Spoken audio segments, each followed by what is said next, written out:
personal responsibility is probably going to be the most encompassing principle of Republicans 2.0 and of my campaign. I absolutely believe you're responsible for your own actions. With that, means you're responsible and have the right to live your own life free of other people's or the government's interference. You should be able to drive your car where you want to go without, being subject to search and seizure just because. But personal responsibility goes farther. It goes to taking responsibility for your actions, and that's not just meaning some lady out in California who's got 6 kids on welfare, lives with her parents, decides she wants 8 more, and being able to get away with that. No, that's not being personally responsible. It means, I can't even tell you what it means. I can't even go in a direction. We all know what personal responsibility is, and it's not there in government right now.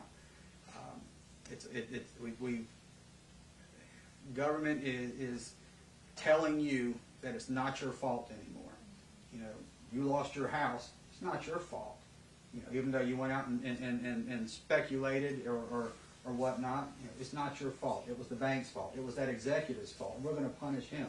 It may not have been your fault. You might have been an innocent victim. I'm not picking on you, I'm sorry. But, it means saying, okay, you know what? I screwed up.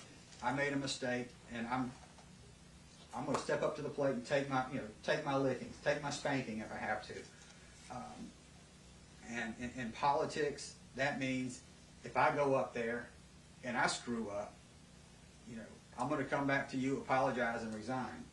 I can't promise you I'm always going to do the right thing, by what you want, but I'm going to do the right thing by my principles.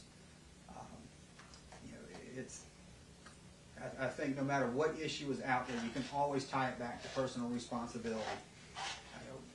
The thing we look at now is you look at Social Security, Medicare, all the social entitlement programs. We're a very wealthy nation, and there's no reason that a young child in this country should go hungry or go without medical care. But there's institutions and organizations out there to ensure it doesn't happen. What we need to make sure doesn't happen is an abuse of this system, so we do end up with somebody who's having 8 extra kids when she has no job, and it costs the state of California $10 million because that's her being irresponsible, but now getting the benefits of all this money being spent on her plus whatever fame is coming down her road. I wish I could sit there and talk all day about personal responsibility to every issue, but it's one I feel very, very close to.